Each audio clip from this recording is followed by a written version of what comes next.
Everyone's dead.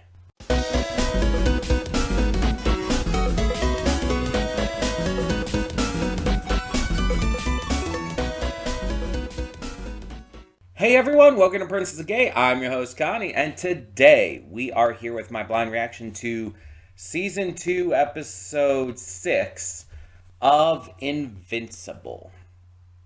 And yeah, we had quite an intense episode last time. Multiple characters have died.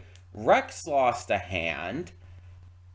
Shit's going down. We have the attempted, I guess you could say, attack on the alien hive mind silly putty creatures. And that's not going super well either. So it's just like, what do we even do from here? I mean, we got Alan back, but like at what cost? And he's being manipulated by this Viltrumite guy, I can't remember his name, voiced by Optimus Prime. But he's being manipulated by him into thinking like that they want to bring in Mark to help their resistance when it's very clearly a trap. Because, like, we literally cannot trust anything any Viltrumite says. That's, like, at this point, that's kind of like Invincible 101. The Viltrumites are bad people. They are the villains. Like, the idea of a Viltrumite having gone against that, having, like, I can't think of the word, having rebelled, that's not quite what I was thinking, but close enough, against the Empire is just, it's not believable. It's not believable. The only reason that Nolan ended up changing was because of Mark and Debbie. And the only reason Mark is different is because he's half human and lived on Earth the entire time without knowing about any of this. And even then, in most universes, he ends up being just a bad guy too. So it's like, it's kind of an anomaly in and of itself that he's good in this one. But yeah, we're still setting up a lot with the Viltrumites. I think the show has forgotten that Angstrom Levy exists. Honestly, I'm still really disappointed with that. Because the first episode was pretty much entirely about setting him up as the main villain of the season, and he's just not. And again, I don't know how the comics did this, but this feels like such a waste. It feels like the entire multiverse concept that's introduced at the beginning of this is completely wasted. It feels like the entire thing with Angstrom is completely ignored and wasted. And it's just focusing on the Viltrumite stuff. I feel like that's my biggest grievance with this season right now. I think it would have been a lot better if the stuff with Nolan returning and the Viltrumites being part of this and everything would have been held off to Season 3. Like, have Season 2 entirely focus on Angstrom Levy and the multiversal stuff. And, of course, the aftermath of everything that happened in Season 1 and all.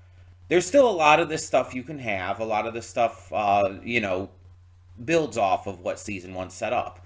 The stuff with, like, the Martians and the silly putty aliens. I can't remember what they're called. But it's like that. You could easily do that still. The Lizard League, you can easily do that. A lot of this stuff you can still do. My issue is that the Viltrumite stuff feels like, one, it's being brought in way too quickly. It feels like this is something you really need to hold off on for the time being in order to build up to. And two, this completely, like, invalidates the entire start of the season. When you start a season with an episode that very clearly focuses and is meant to build up and set up the season, you have to follow through on that. And I think the only reason they might not have is like as some kind of statement. Because obviously, Invincible, a lot of the point of the series is to like kind of break down comic tropes and norms and stuff and kind of showcase like how things would quote unquote actually be or whatnot. It's meant as a deconstruction of the superhero genre. Kind of like The Boys, but in a very different manner. The Boys focuses a lot more on the political stuff, while Invincible focuses a lot more on the hero stuff. And I'm fine with that. But when you set something up, you have to follow through. And it just feels like it doesn't feel like it's some clever deconstruction. It feels like it just feels like they forgot. We have 8 episodes here. We have only 2 episodes after this. Angstrom Levy has appeared in like maybe 3, and only 1 episode he had any notable screen time in. Honestly, I think he only appeared in 2. I think it was only the first and the third episodes. But he still only had notable screen time in the first episode. In the third, it was like just a tiny little bit at the end. They set up this character and do nothing with him. They set him up to be the main villain of the season, and they just decide not to follow through on that. Like, this actively, in my opinion, hurts the season and the series when you do something like this. And bringing in the Viltrumite stuff this early, this quickly, it's just way too soon. It just does not work to bring it in this quickly.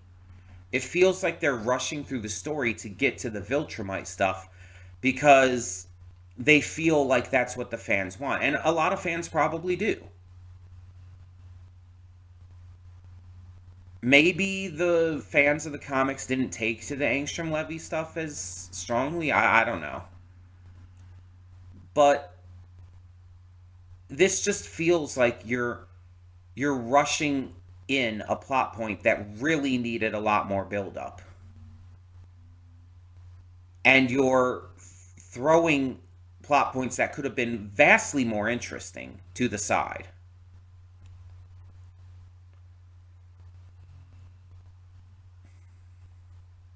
I'm just disappointed. And the content we're getting is not bad. I'm not gonna like say that, but I feel like we're settling. Like the season is settling for like maybe a 7 out of 10 when it could have been a 10 out of 10. It just feels like it's not it feels like it just doesn't want to like actually do what it said it was going to do. I don't know. Maybe it's just me. It probably is. I tend to have unpopular opinions a lot, especially when it comes to the superhero genre. Or subgenre, I guess, or whatever you want to call it. But I just really feel like this is just a big lost opportunity. I'm hoping that these last few episodes end up being still really good, but I am really disappointed by this season as a whole. Hopefully, like, at least hopefully we get Angstrom Levy in all 3 of these episodes, because I'm just like at that point where it's like we need to have him in here. I mean, even if you have him in all three of these episodes, it's not going to make up for everything, but hopefully it at least makes it good. Or, well, better. Again, it's still good, but it's not great. But enough of my bitching. Um, let's just let's just focus on what we have here and see where this episode leads us, especially with the two things we kind of left off with. So, let's get it going. Hold up just a second there. Before you click that link down in the description below to go to today's reaction, I just wanted to take this moment real quick to remind you of all the awesome content we have on the channel. Between Monday and Friday, we have a plethora of awesome series reactions, with 2 on Wednesday. We also have movie reactions every Saturday and Sunday. I do pre-record them during the week, but upload them on the weekend. And don't forget about all the awesome gaming content over on the Princess of Gaming channel. Every single day of the week, we have some awesome Let's Plays for you. A bunch of different things to check out, and more coming in the future. And don't forget to click that subscribe button or like the video if you really enjoy the content I'm putting out. There will be more to come in the future. In the meantime, thank you so much for tuning in, and let's get this going. And we are back, and we'll begin with spoilers in 3, 2, 1, now. So, yeah. There's a couple things in this episode that I had issue with. Let's go over them before we get into the rest of this. So, as I said in the reaction itself, I have an issue with the lack of, I guess you could say, stakes, the lack of death sticking and everything, because it goes against what this series set up with season 1. Like, this series sets an expectation on you. Sorry for any weird lag that's happening. There's been some weird lag. This is actually my second or third attempt on actually recording this. But there's a certain expectation set when a series tells you that these characters are human or equivalent to, and that they can face the same dangers as any human with dying. That they have the same weaknesses, that, you know, like slicing someone's belly open or cutting someone's head off does the same thing to pretty much all of them. It kills them. You know? Like, there's some exceptions, like Immortal, but that's literally his thing. But most people aren't like that. Even the Viltrumites, like Nolan and whatnot, like they still have those same weaknesses. They're just a little tougher to damage and kill. And they heal quicker and stuff. They're not quite the same in terms of weakness, but they have the same things will kill them if done in just to a higher degree, basically. It just, when the entire first season sets up this idea that pretty much no one in this series has plot armor except maybe Nolan and Mark and whatnot, it just feels wrong. It feels wrong to then start killing off characters in season 2 only to just retcon that and say, oh, they're not actually dead. Like, honestly, I would not be surprised if they just fucking brought Kate back. Because at this point, it's like, why not, right? You brought everyone else back. I'm really surprised that at least right now it looks like Kate's death is sticking. It just... It seems like... so, like... not lazy, but just confusing to make a move like this. To make a big point out of the fact that, like, any of these characters can die at any time, and then when you actually, like, do something that would and should kill them off, you just don't. They, for some reason, have sudden plot armor and can't die. Like, I mean, I questioned, mind you, why Rey wouldn't have been able to burst out of the big lizard guy in the first place. But doesn't really matter at the point where it's like was killed aggressively and actively. Like her body was crushed, and you expect us to just believe she somehow survived that? Rex was shot point blank in the brain, in the head, and he's able to get back up and just start fighting again? No. It irritates me when you make death mean something in season 1 and just kind of make it mean nothing in season 2. Like I said in the reaction itself, I'm fine with Alan because he was genetically modified to be, you know, extremely tough. And apparently, of what we're being told at least, he's able to regenerate stronger and everything because of who he is and everything. So it's like, okay, that's one thing. But these others, it's just like they're just regular humans. That it just doesn't translate. And then it's like Donald.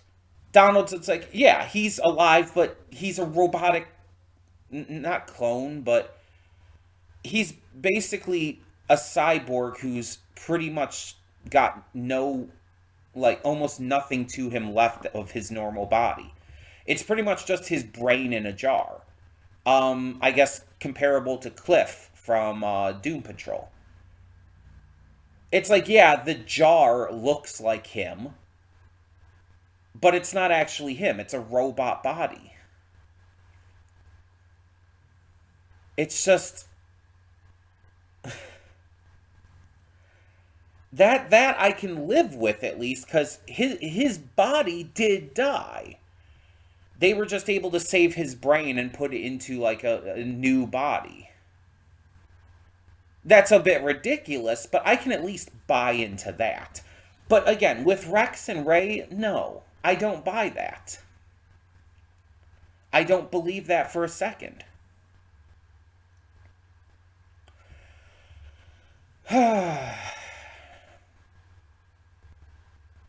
I'm not really about this. My second thing, though, that I really disliked here is what they're doing, what they're very clearly doing with Mark, Amber, and Eve.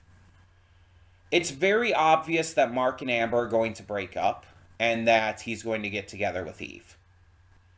This episode makes very clear intent that he and Amber are feeling like their relationship isn't working in the way that it is.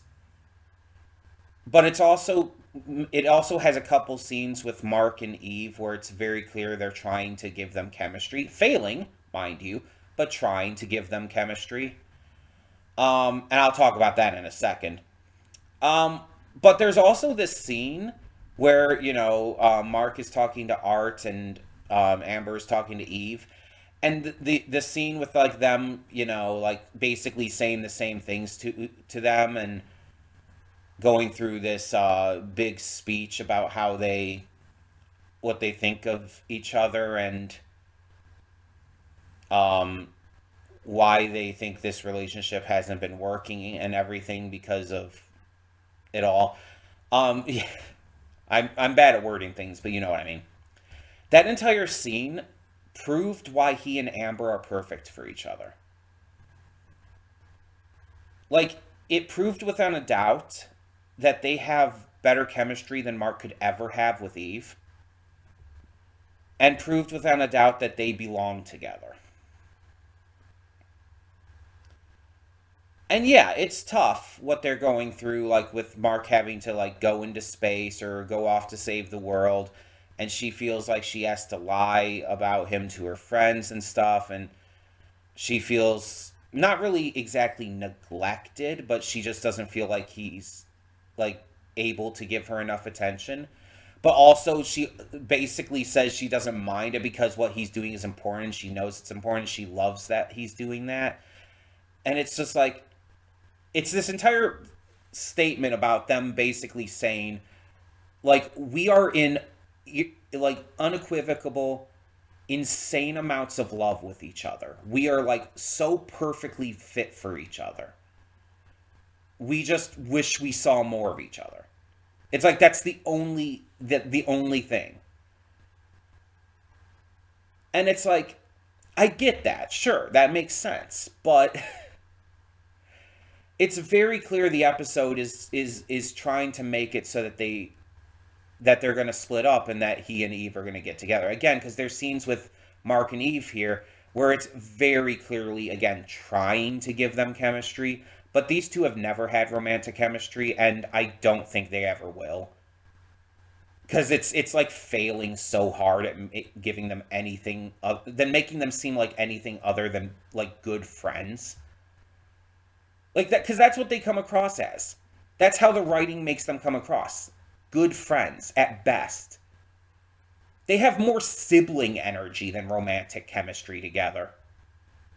Honestly. But the episode is trying to make it seem like there's something by having like that little moment where they like bump into each other and they're like super awkward about it, and it's like, this isn't believable. The way this is written, it just comes across as forced and like kind of pathetic, really. It doesn't feel natural at all. It doesn't feel like the way they would act or react around each other, especially with, previous interactions, even with what's been going on in their lives lately. It's just absolutely not how they would be acting and reacting around each other right now. It just feels so forced. And I don't like it. And this is it's the same kind of reason why I didn't like Marco and Star back in Star versus the Force of Evil, because they had no romantic chemistry either. The show even blatantly said that. And yet in the end they got back together and everything, even though, like, again, it literally said straight up to your face that they had no romantic chemistry. And the show still forced them to get together because they're the main male and female character. And it feels like it's doing the same thing here. Let's be honest, Eve is the main female character of this series. She had a fucking special in between seasons. And obviously Mark is the main character, the main male character. It's like it's just forcing them to be together because of that. It's like there's no romantic chemistry between them. They very much come across as friends. And again, have more sibling energy than anything. I can't see them together. I don't believe it. And then you have the Angstrom Levy shit. Mind you, this is an issue with this entire season, but you also have like him coming back at the end here, at the very end, to set up for something that we're probably not going to see until the final episode. Yeah, we're probably going to have like episode 7 not even mention him at all again. And then episode 8, he's going to come in probably for like 5 minutes. He's going to come in, probably be defeated, and it's like that's the end of that story. Because, this season sets something up and just doesn't know how to actually capitalize on it. It's more focused with rushing through a storyline that shouldn't be, like, rushed through, and then capitalizing on stuff that was set up in season 1, which that's fine. I'm fine with that stuff, but, this season has, like, really disappointed me in a lot of ways. The stuff with like Mark, Amber, and Eve is like mainly just this episode at this point. And the as is the death kind of meaning nothing anymore.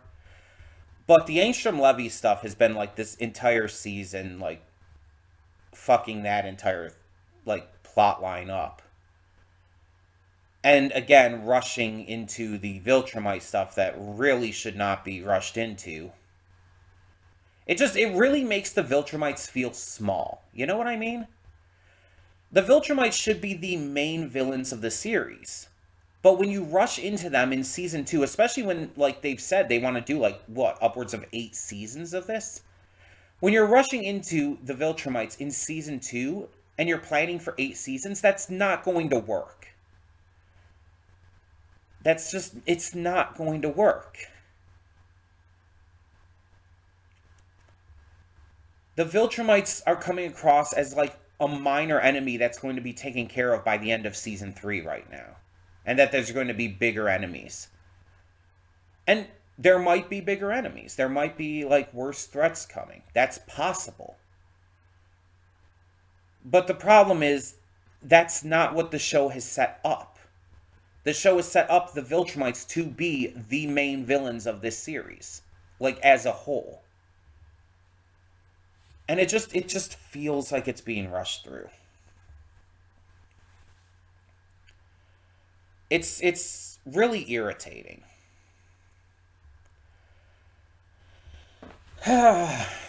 but but there are some plot points that I am kind of enjoying. The stuff with the flaxens. No, I don't think that's right. That's not right, is it? The weird silly putty tentacle things. Um, the stuff with them, and then like one ending up sneaking inside this astronaut coming to Earth and everything. It's like I kind of dig that. I kind of dig that. I think that's really good. Even though I don't like the stuff surrounding how the Guardians and the Lizard League went down, um, I like that they kind of made a Full Metal Alchemist Brotherhood reference with the funeral and with Immortal. Um, I like that Immortal is coming around on Mark. He's still not fully there, clearly, and he's still got a lot of issues to work out. Like I said, he went through a shit ton of trauma just recently, and combined with probably all of the shit he's gone through in his life. I mean, we know he's like literally been a lot of like historical figures and stuff that they've all been him.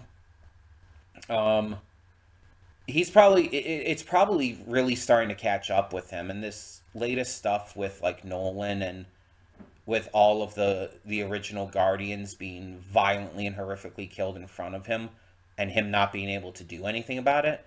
And now Kate, it's like especially Kate, because Kate is the first person who could connect with him, who could understand what he's going through, which is why it hit harder than others. Like he even made a point of that. It's like I've had many loves throughout the history of this planet. Why is this one hitting so hard? Because she understood you. Because she knew what you've been through. That's why it hits so hard. I don't agree with their love, but I'm fine with that aspect of things. With the aspect of like them connecting over, understanding each other. And him getting really emotionally fucked up by losing her because of that. I actually really like that. I think that's great for his character. It actually gives him a character. I like the stuff we saw with Debbie and Oliver in this, and her looking for a nanny, but all of these nannies being sent by Cecil. I do like, though, that the one is like super honest about it and is even saying it's like, oh, I might have been sent by Cecil, but I work for you. You're the boss. I'm not working for him. I'm not going to be telling him shit or whatever. I'm working for you. And it's like, I don't know if I fully trust her on that, but she's saying all the right things. I do kind of wonder if Cecil is making her say all the right things, though. After all of these experiences, though, we have a lot of like obviously issues going on, and we have with the different members of the Guardians, and Cecil's also trying to recruit Eve again, but she's also not really ready for that. And she even like tells him after he talks about how like even Immortal's just not in a good place right now. She's like, I don't even know what kind of hero I want to be. You think I'm good for the Guardians right now? No. I'm willing to help on occasion, but I'm not in the right headspace either. And then his response is like, okay, well, you know where to find me when you change your mind. It's like, bitch, say if. Don't say when. Don't just assume it's probably going to happen, but don't just assume. Uh, Cecil irritates me. I talked about this, I think, last episode or maybe the episode before. Cecil is one of those guys who has good intent, but is so also intent on doing things like aggressively wrong. He's a good guy who is very okay with doing bad things if it means he can accomplish what he thinks is right. Very specifically what he thinks is right. And it's just like I really I don't like you. You have like this massive ego. You think that you're always in the right. You think you put people in danger and you don't even really care as long as it's for the greater good. And obviously all the love to Walton Goggins for his performance. Walton Goggins is great in everything. Like he's just phenomenal. He was amazing in the Fallout series. He's great in the Tarantino stuff he's been in. He's just always good. And even though this is just a voice role, he still knocks it out of the park. I have nothing but love for Walton Goggins. Hugely underrated actor, deserves all of the flowers. But the character I really don't like. Um, Kind of on the same level as Immortal. I think they're just both just insurmountable dickholes. And I like that they're giving some development to Immortal, and I hope he continues to change. I just don't like him right now still. I hope that changes. I hope he continues to grow and becomes a lot better. But he's still a dickhole. Cecil I don't see becoming better. In fact, Cecil I see becoming a villain before like anything like that happens. Um yeah, it's just there's a lot to love about this series and this season. But there's also a lot that just really irritates me. From a writing and character perspective, which, as I always talk about, is the most important parts of any series for me. I take characters and writing a lot more seriously than I do animation, voice acting, score, etc., etc. And it's like those are important as well, of course. But when you have a series like this, it's like I can forgive the animation not being the best. Incredible. Wow, this is incredible now. No. Invincible's animation, not the best. It's not bad. The people who say it's bad are just dumb. It's not bad. But it's not the best. It's not like the high level you get with a lot of anime. It's not high level as you get with a lot of other, Western animation. But it's not bad. It's just not the best. But I can forgive that because the story and characters usually keep me invested. And that goes for any series, any movie, anything like that. Story and characters are what I value the most because they are what keeps me invested in a show. I'm invested through the narrative and the players within that narrative. They are, in my eyes, the single most important part, well, the single two most important parts of any kind of narrative based piece of media. Now, if you have like a game or something that's meant to be like a little cute puzzle game, it's like that doesn't need like major character and story stuff. It's a little cute puzzle game. I play Mini Metro not because of any story it has, but because it's like, ooh, fun train lines and stuff. It makes my brain go boo.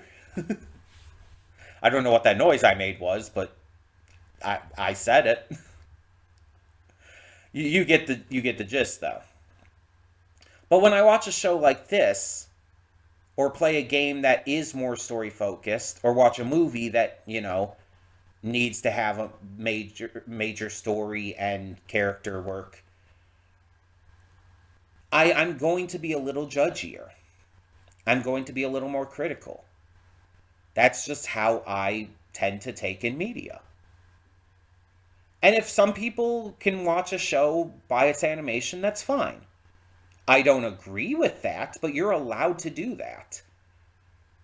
You have the right to watch a show or a movie or whatever based on what interests you. But it's like, this is the same reason why I find the second season of One Punch Man to be far better, like aggressively better than season one. The animation may have taken a dip. It's not bad, but it may have taken a dip. But the story and character work is aggressively better in season two. Drastically. Season one of One Punch Man, the story and character work was not that great. But season two, they like go from a 1 to a 10 in terms of quality. Season one, it like more focused on the comedy, the action, and the phenomenal animation. And that's fine. And that hooked a lot of people in, myself included. But I stayed because there were those little sparks of character and story that I wanted to see expanded upon. And I was basically putting it on season two. It's like, expand on these or I'm just going to lose interest. And it expanded on them so dramatically that I was like so far hooked in comparatively. The stuff with Garo was amazing. Like, I fucking loved that. But you have this show, comparatively, and I think season one's been a lot better. Season 2 so far has had so many plot lines going on, and season 1 had a lot of plot lines too, but season 2 has had so many more plot lines, and it just seems like they're all fighting for screen time. They're all fighting for control. And then on top of that, certain plot threads are rushed, certain ones are just like not even getting the attention that they're set up to have. And it's just, I'm just left like wanting more and wanting specific things more. Like, this season should have been about Angstrom Levy. Not all this shit going on with the Viltrumites and Seth Rogen and all this other bullshit. Some of the side stuff, like with the Guardians, oh, fine. I can live with that being in there. But the way they've handled the main storyline in this has been like so disappointing to me. And it's like, I'm really worried about these next 2 episodes. Because I'm worried about how this is going to end the season. Season 1 ended on such a strong note. I don't think this season's going to be able to match that. And I think they know that. I think they know it's not going to be able to match season 1. And I think that they're prepared for not trying to match season 1. I think that they're probably not going to have like this big stuff at the end. That's why I'm really worried about how they're handling Angstrom. Like I said, he's probably going to get like 5, maybe 10 minutes in the last 2 episodes. And it's probably not even going to be really a fight or any kind of like issue like that. I don't see anything like really impressive or good coming from this. If I'm being honest, I'm kind of losing interest. Because of the stuff I value and how it's being handled in this season, I'm kind of losing interest. And if these last 2 episodes don't impress me, I don't know if I'm going to be willing to react to season 3. Season 3, I think, just like aired and everything, or is like just about to air or something like that, or maybe just started. I don't know. It's either just aired or is like maybe still airing or something. But it's like, I am not really interested unless these last two episodes, like, really turn things around for me. And I don't know how they're going to do that at this point. It doesn't have to solve necessarily all my problems, because at this point, you're not going to be able to solve all of them. The entire thing with the pacing, especially with like the Viltrumite stuff being rushed, you can't change that at this point. You would have to completely like abandon that plot line for a good amount of time. It's like you really can't change that at this point. But it's like they need to impress me to a degree to where it's like I'm I find interest again. Because I'm really kind of losing it with this series. It's just, it's really starting to disappoint me.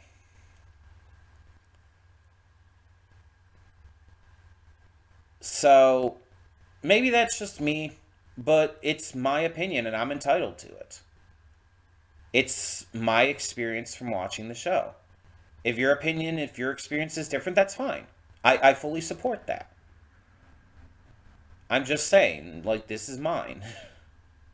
I'm going to finish out this season either way. But I'm not sure at this point if I'm going to react to season 3.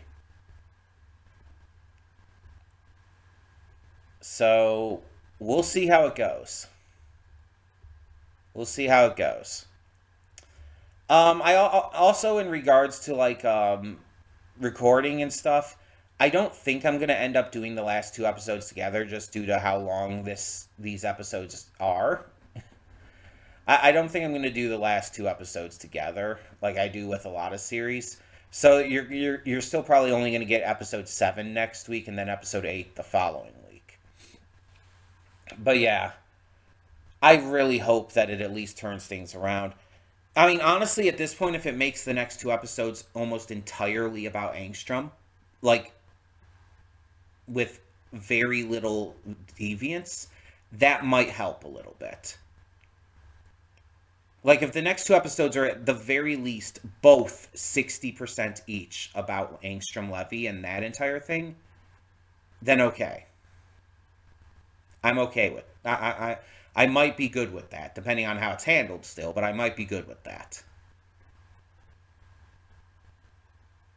But I really don't think that's going to happen. Like I said, I don't think he's going to be in the next episode at all. I think he's not going to appear again until the final episode, and he's probably going to get 5 minutes of screen time, just based on how they've been doing it. Um, but yeah, I mean, enough of my bitching for now. Tell me what you thought of this episode down in the comments below. Um, and yes, that even and especially includes if you disagree with me. I'm fine with hearing disagreements. I want to make that clear over and over again. I welcome disagreements as long as you keep it civil. As long as you keep it civil. Don't be an asshole. Don't like try to call me out or anything. I'm not going to call you out. I'm just sharing my opinion. Just be civil about it. We can talk. We can chat. Um, but yeah, leave your comments down below. For now, though, I'm Connie, and I'm signing off. See y'all next time.